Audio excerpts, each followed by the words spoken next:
Boa noite, meus irmãos do Núcleo de Estudos Espíritas Chico Xavier.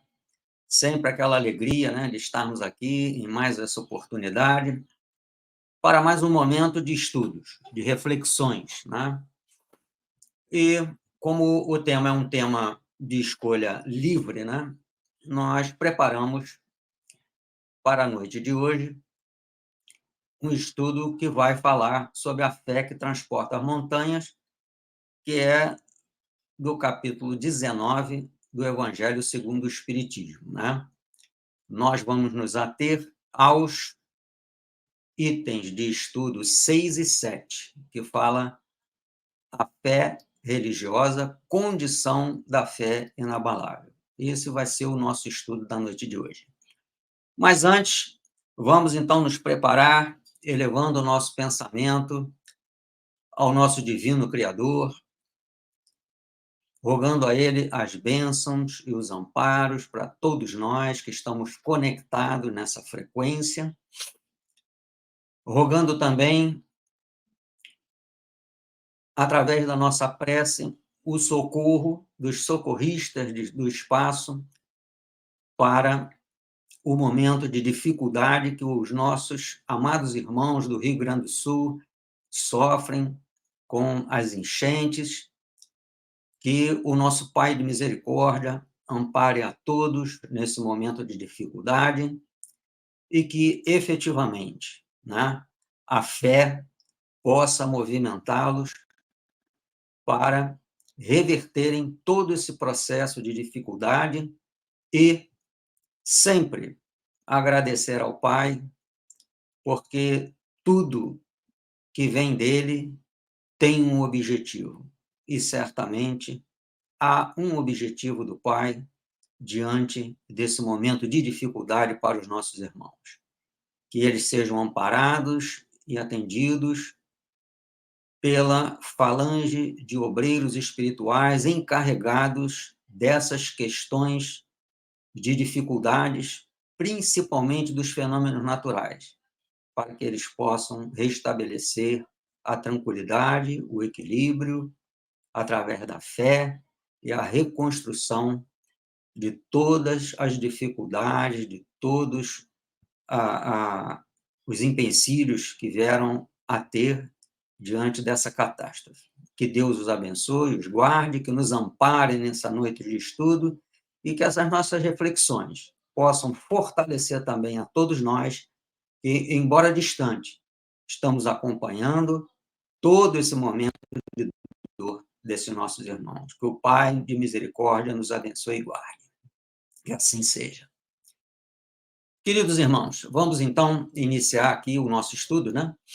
Falando sobre a fé religiosa, a condição da fé inabalável.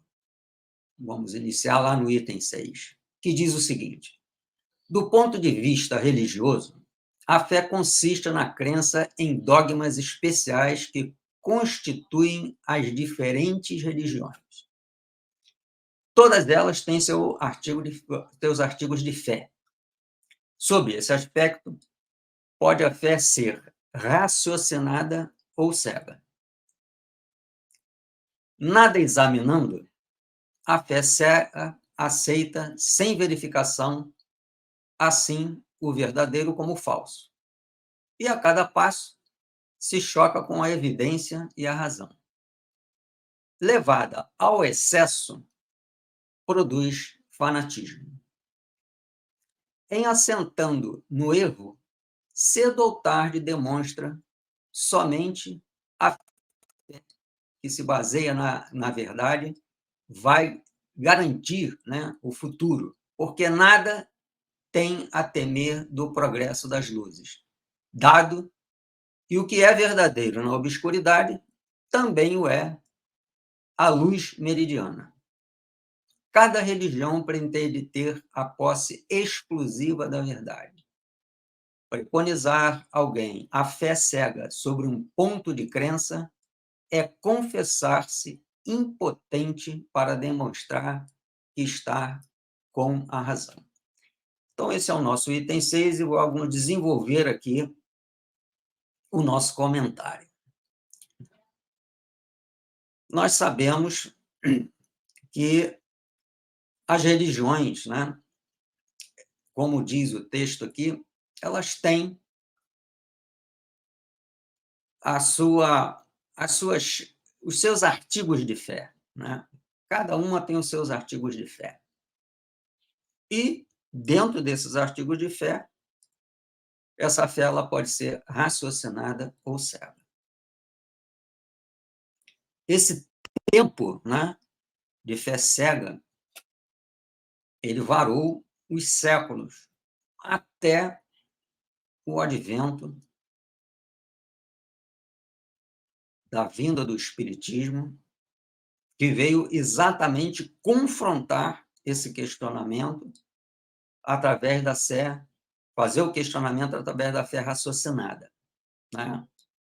Porque ela vai fazer com que o espírito busque, né, as respostas.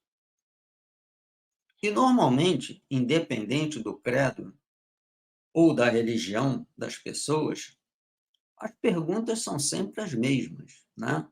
Da onde a gente vem, por que nós estamos aqui, qual o objetivo de estarmos aqui e para onde vamos quando fizermos a nossa passagem, né? Então, essa fé cega que sempre acompanhou, né, as religiões, ela trouxe muita dúvida, né? Alguns até, diante dessas dúvidas, começaram a entrar num aspecto de descrença, porque não obtinham as respostas às suas dúvidas, né? E esse foi o grande momento do espiritismo chegar com as respostas, né? Claras e objetivas, e com o testemunho daqueles que viveram aqui na Terra como homens, né? Alguns até com posições de destaque na vida humana, e que trouxeram o seu testemunho dentro do contexto da fé raciocinada. Muitos daqueles que desencarnaram ainda sobre a questão da fé cega, através da volta ao plano espiritual,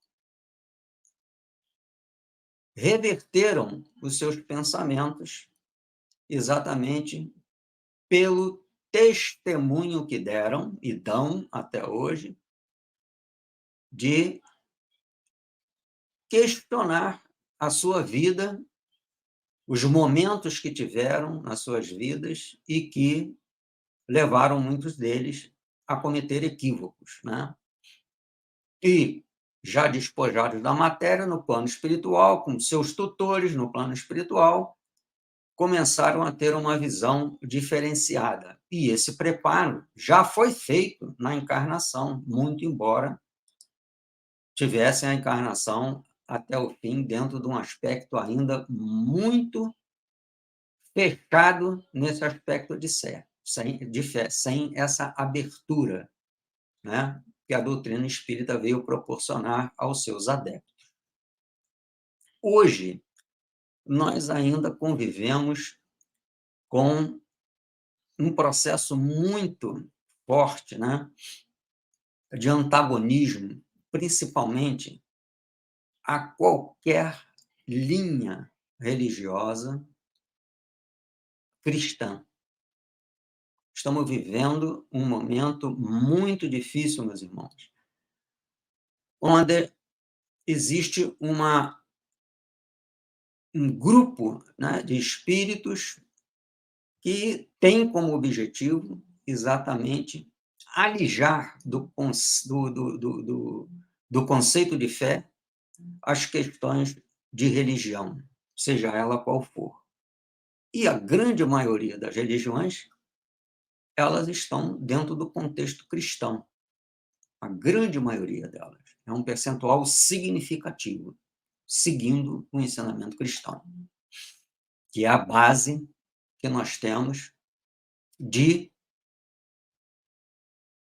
conduta para que possamos ter, como diz a doutrina espírita, a nossa evolução através do desenvolvimento da nossa inteligência, né, em primeiro lugar, e depois, através da absorção desses processos de inteligência, entrar nesse aspecto de assimilar todo o contexto que a doutrina passa para nós, no sentido de sempre estar nos instigando através das nossas intuições a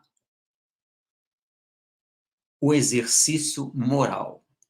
Então, nós estamos aqui exatamente para desenvolver intelectualmente e moralmente o nosso espírito. Isso é uma batalha árdua, até porque os obstáculos eles são muito ferrenhos, muito duros, né?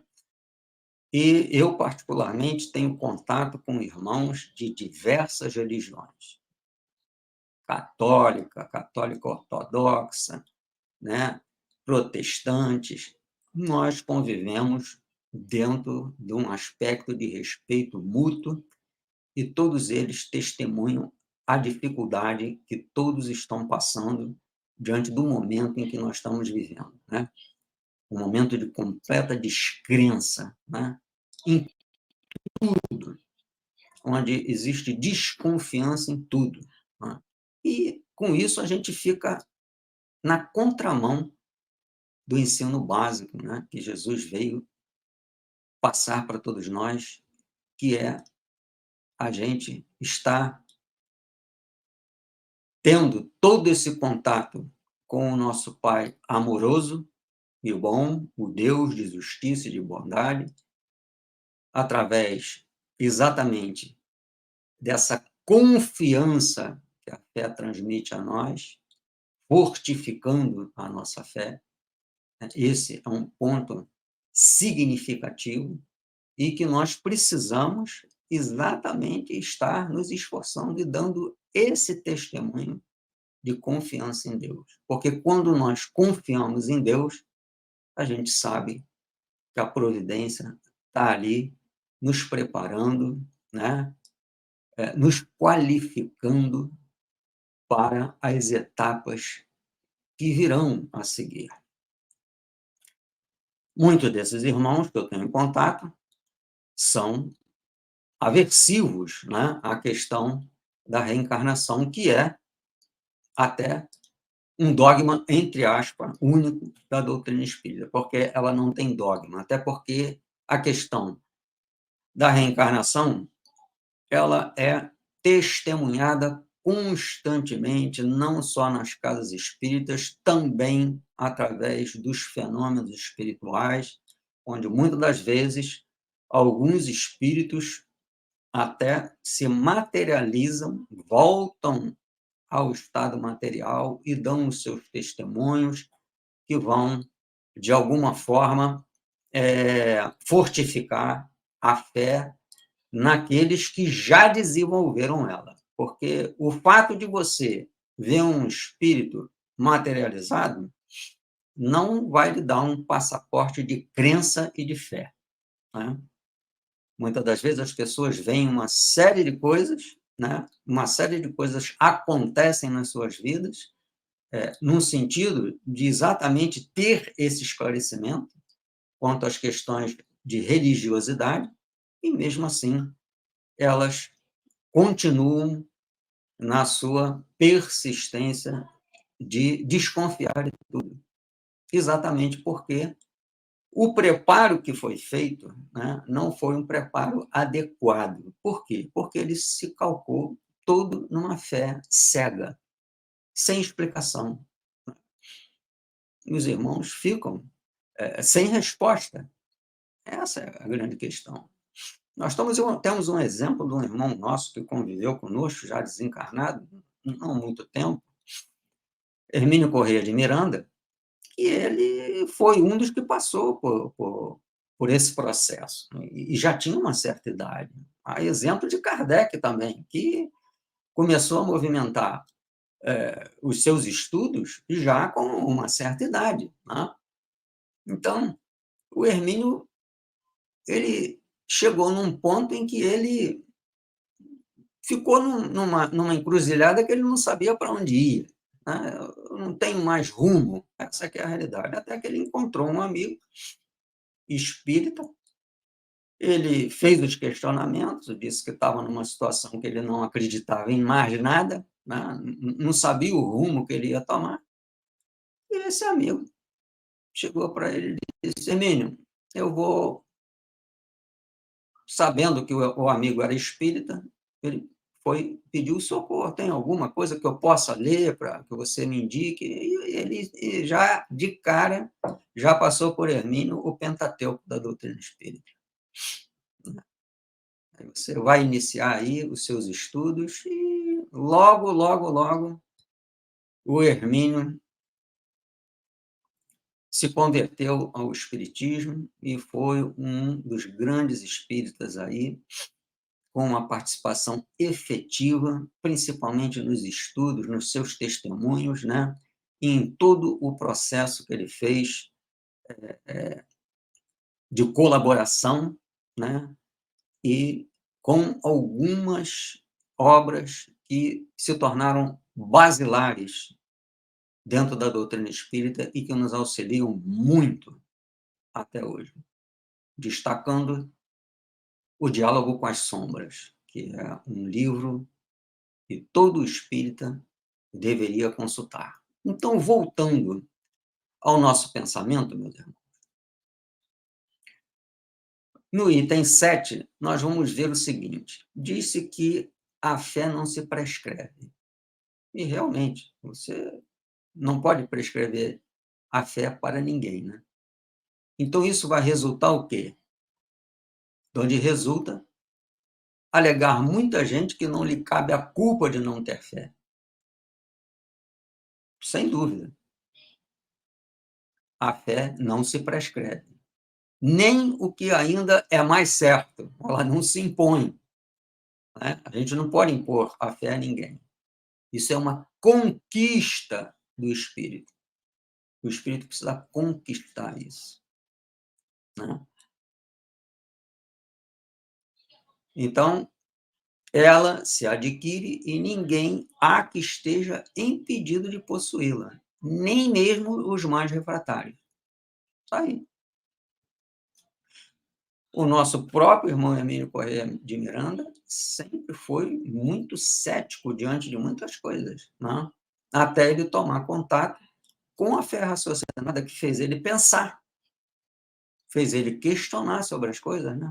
Do que ele, por que ele estava questionando essas coisas? Ele queria as respostas do porquê que ele estava aqui, qual o objetivo dele estar aqui, né?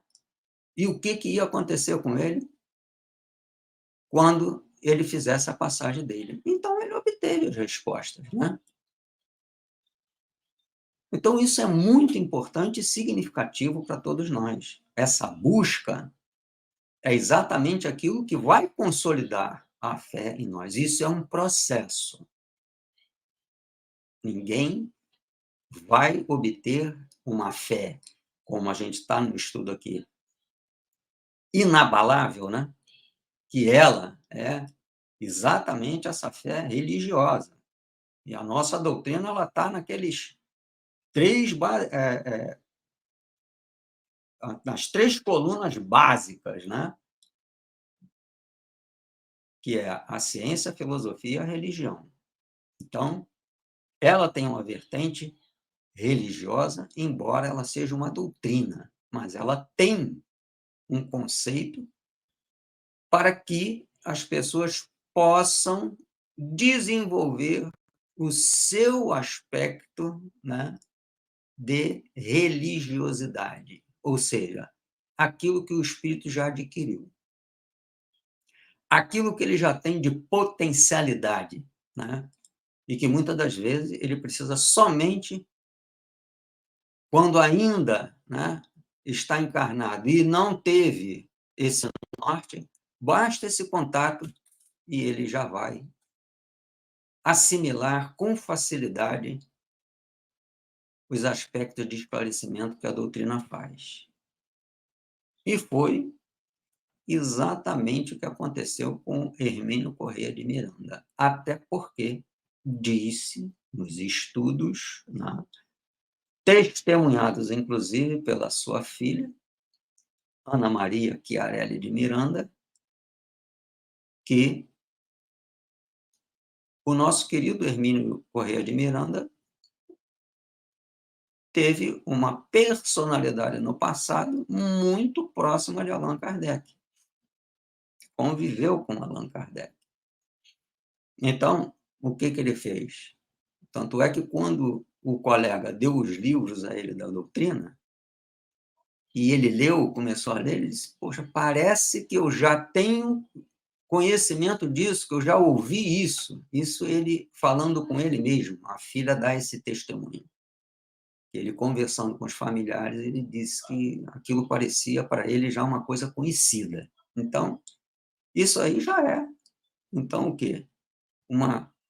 Um testemunho para nós exatamente sobre a reencarnação. E existem milhares, né, meu Deus? Milhares. A gente tem vários e vários e vários estudos sobre isso, né? Aqueles que realmente gostam de estudar a doutrina, a revista espírita, né? Kardec foi muito criterioso com isso, né? Kardec foi um espírito que muito determinado, né? Sofreu perseguições seríssimas. Todos nós falamos muito de Kardec, sempre com o elogio dele ter sido, né, o codificador da doutrina espírita, né? Mas, para se ser o codificador da doutrina espírita, a luta foi árdua, foi muito dura, né? E as cidades, visitando as cidades constantemente, isso a gente vê na revista espírita, para quê? Para ver se a doutrina estava sendo ministrada de forma correta. Por quê?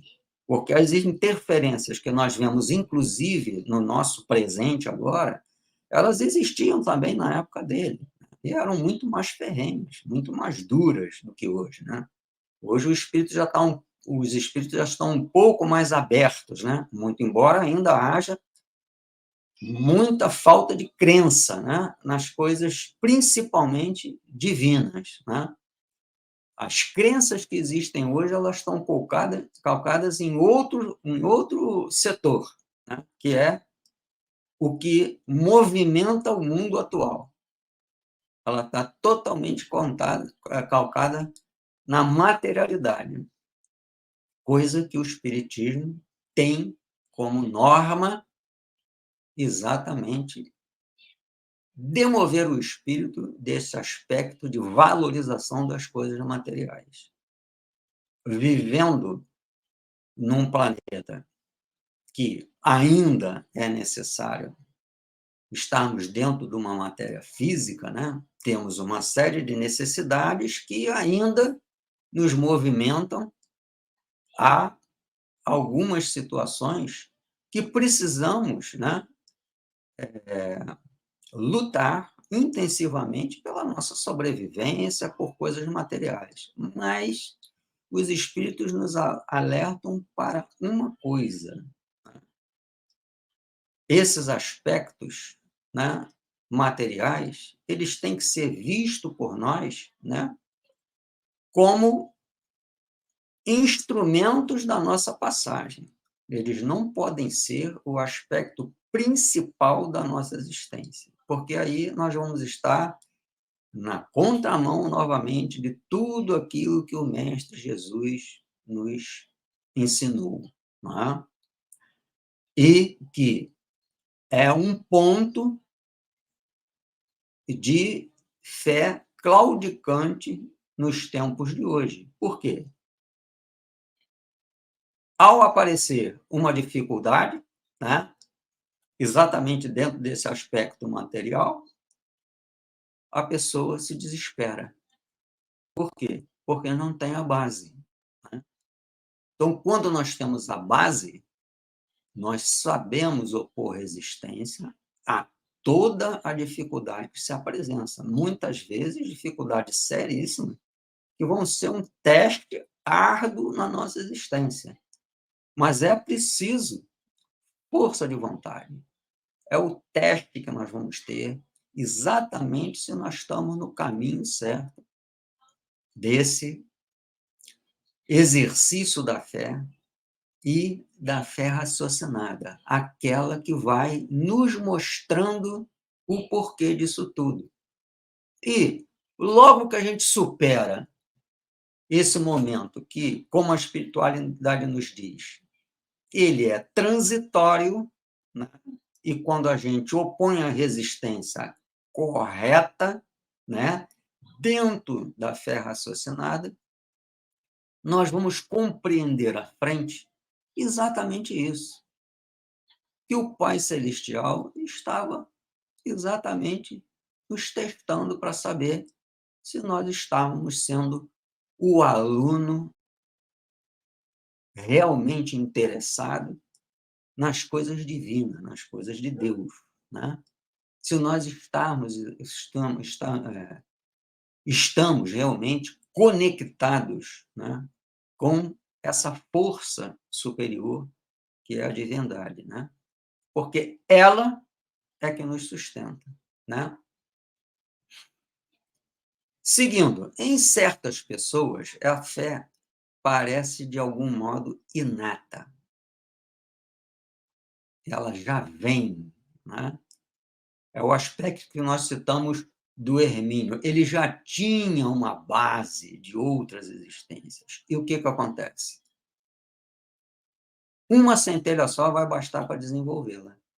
Então, um único movimento de coisas que vão aguçar aquilo que já está armazenado, né, em nós, está dentro do gravado no nosso pré-espírito, ao contato, essa centelha basta para desenvolver esse potencial de fé dentro de nós, porque ela já está dentro de nós. Essa é a grande realidade.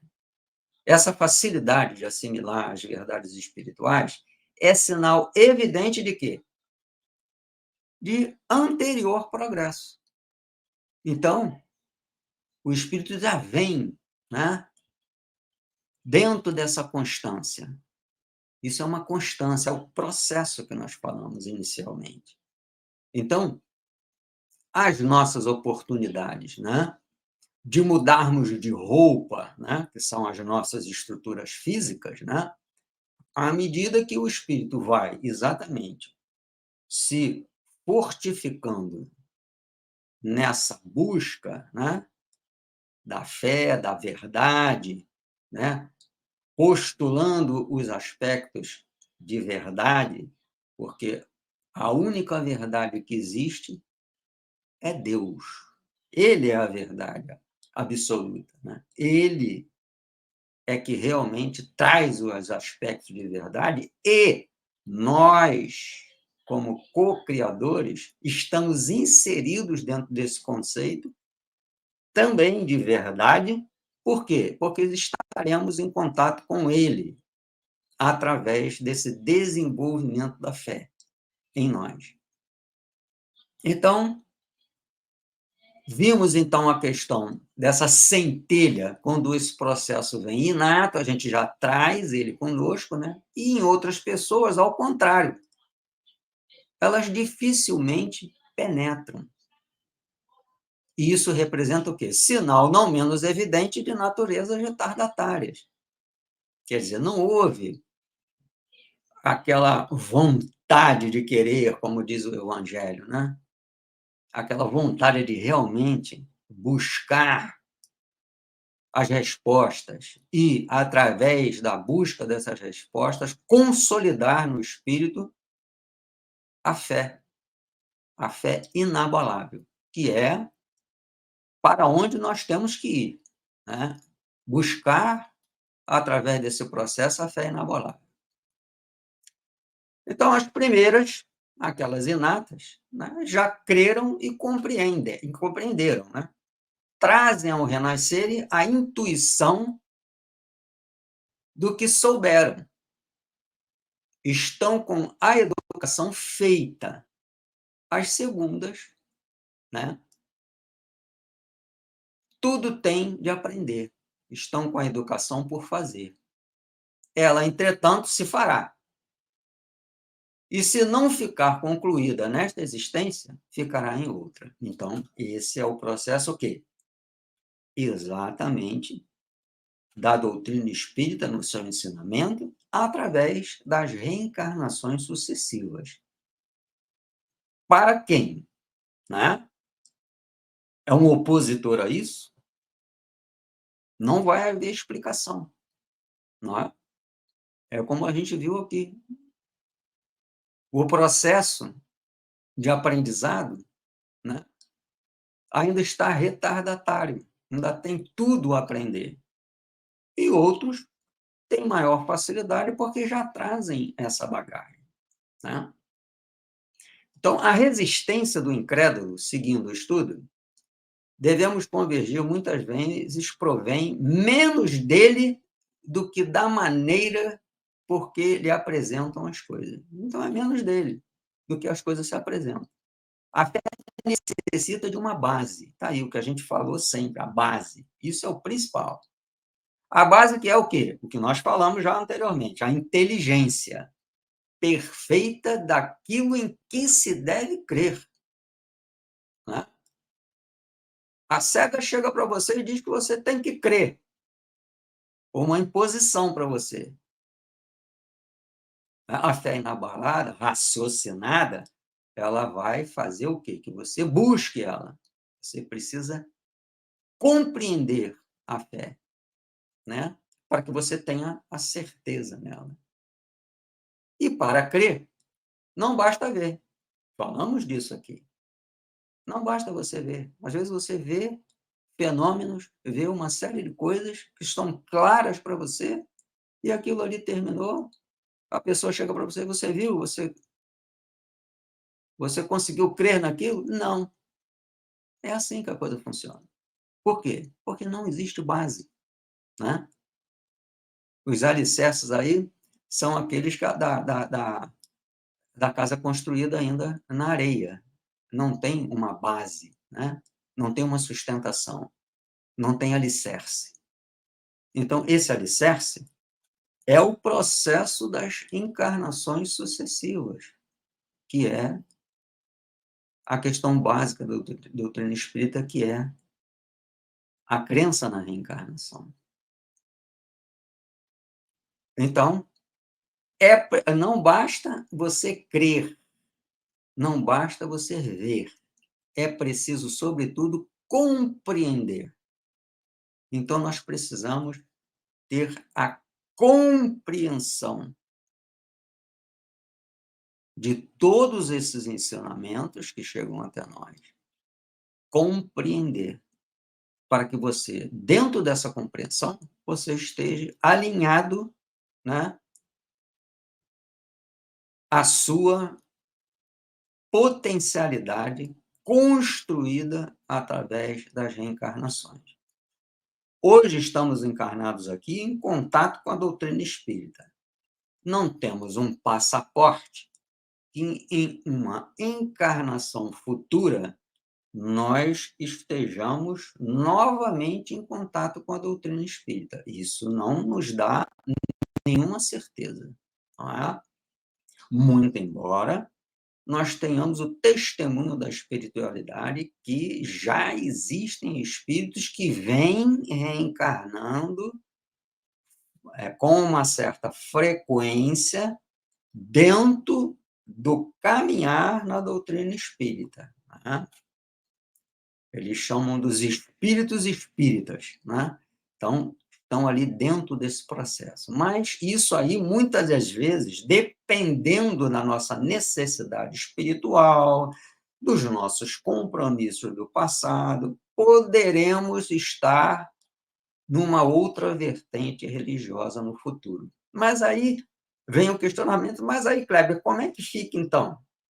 Ué, continua tudo na mesma, porque normalmente, certamente, nós vamos estar aí, né, com a nossa bagagem conquistada, e vai chegar uma encarnação em que nós vamos trazer isso junto a nós, já bem solidificado, e como nós vimos aqui, bastou o contato para a gente desenvolver. Aquela centelha que a gente viu vai desenvolver novamente a nossa potencialidade, né? Então, por isso que nós temos que respeitar, meus irmãos, a religião, a fé de quem quer que seja. Nós não somos os donos da verdade, mas a doutrina espírita, ela tem como regra a busca da verdade. E essa busca da verdade é cada vez mais a nossa proximidade do Divino Criador. Não o entendendo mais como aquele que a gente que sempre teve esse conceito para nós, né? Do temor a Deus. Não. Vamos mudar essa palavra, temor, por respeito e amor ao Divino Criador. Isso é que nós precisamos, e não temê-lo, porque ele é o Pai, soberanamente justo e bom, como diz a espiritualidade. É ele que nos sustenta, é ele que nos dá o norte, é ele que ilumina o nosso caminho, é ele que usa a nossa intuição nos momentos de dificuldade para nós. É ele que usa a nossa intuição para que nós possamos crescer intelectualmente e moralmente. Basta que a gente esteja na frequência com ele, né? Através das nossas orações, do nosso amor a ele, do nosso respeito e da nossa confiança na presença dele junto de nós, né? Seguindo, a fé cega já não é deste século. Tem uma observaçãozinha aqui de Kardec, né? Kardec escreveu essa palavra no século XIX. Hoje, o espírito humano tornou-se ainda mais exigente. A fé cega está abandonada. E com isso, reina a descrença nas igrejas que as impunham. Por quê? Porque a fé sempre foi imposta. Você não pode impor. A gente acabou de ver isso aqui, não é? As massas humanas vivem sem ideal, sem esperança em outra vida, e tentam transformar o mundo pela violência. É o que nós vemos aí. Os rios de sangue que nós temos, meus irmãos, das guerras fratricidas que se passaram por esses milênios aí, são um exemplo disso. E se matando em nome de Deus. Uma completa blasfêmia, né? Mas é o que existe, até nos tempos de hoje. Então, as lutas econômicas engendram as mais exóticas doutrinas de ação e reação. 2 guerras mundiais assolaram o planeta, numa ânsia furiosa de predomínio econômico. Está aí a observação que nós temos aqui, né, quanto à fé cega, que já não é desse século, né? Tanto assim que, precisamente, o dogma da fé cega é que produz hoje o maior número de incrédulos, porque ela pretende impor-se, exigindo a abdicação de uma das mais preciosas prerrogativas do homem: o raciocínio, que é exatamente aquilo que vai levar a mais a fé raciocinada, e o livre-arbítrio. A decisão é nossa, não é? É aquele célebre ditado que a gente ouve vários, né, estudiosos da doutrina falar: a semeadura é livre, a colheita é obrigatória. Né? Então, você vai ter que raciocinar, você vai ter que desenvolver-se intelectualmente, moralmente, você tem que ter o seu livre-arbítrio, as suas escolhas, as suas opções. Elas certamente, em algumas oportunidades, vão ser equivocadas, e em outras vão ser acertadas. E é assim, é esse processo que vai aprimorando o espírito até ele ter um percentual, né, de acerto muito maiores do que os de equívocos, né? E com isso melhora a sua condição espiritual e vai melhorar também de todos aqueles que estão ao seu redor, porque ele vai conseguir partilhar, né, com os outros os seus conhecimentos, aquilo que ele já tem, como a doutrina espírita explica, né? Os mais adiantados vão auxiliando aqueles que são mais retardatários, desde que eles, através do seu livre-arbítrio, optem por isso, né? A gente não pode obrigar ninguém a nada, como também você não pode impor a fé a ninguém, né? É principalmente contra essa fé que se levanta o incrédulo. E dela é que se pode, com verdade, dizer que não se prescreve. Não admitindo provas, ela deixa no espírito alguma coisa de vago, que dá nascimento à dúvida. Olha aí. A fé raciocinada, por se apoiar nos fatos e na lógica, nenhuma obscuridade deixa.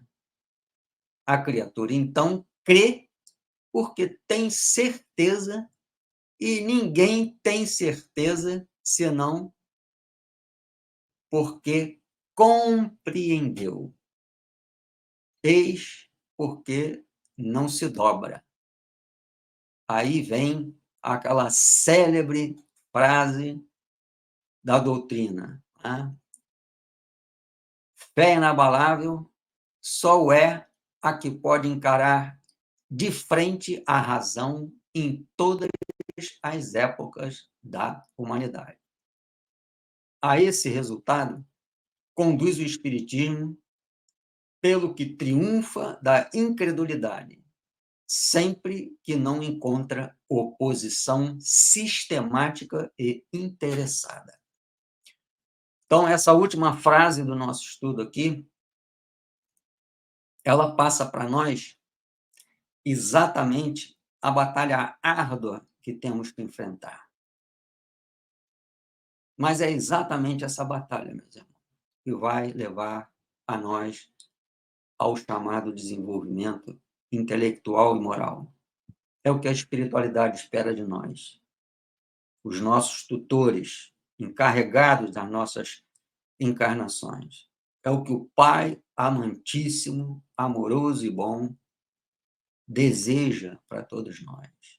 Ainda que as batalhas sejam árduas, ainda que tenhamos muitas perdas na nossa existência, ainda que possamos verter muitas lágrimas, mas elas serão o bálsamo para nós quando novamente a nossa intuição se agregar ao Divino Criador e ele, nesse canal, fazer toda a sustentação do nosso espírito, porque já existe ali uma base. O que nós precisamos buscar, meus irmãos, é essa base.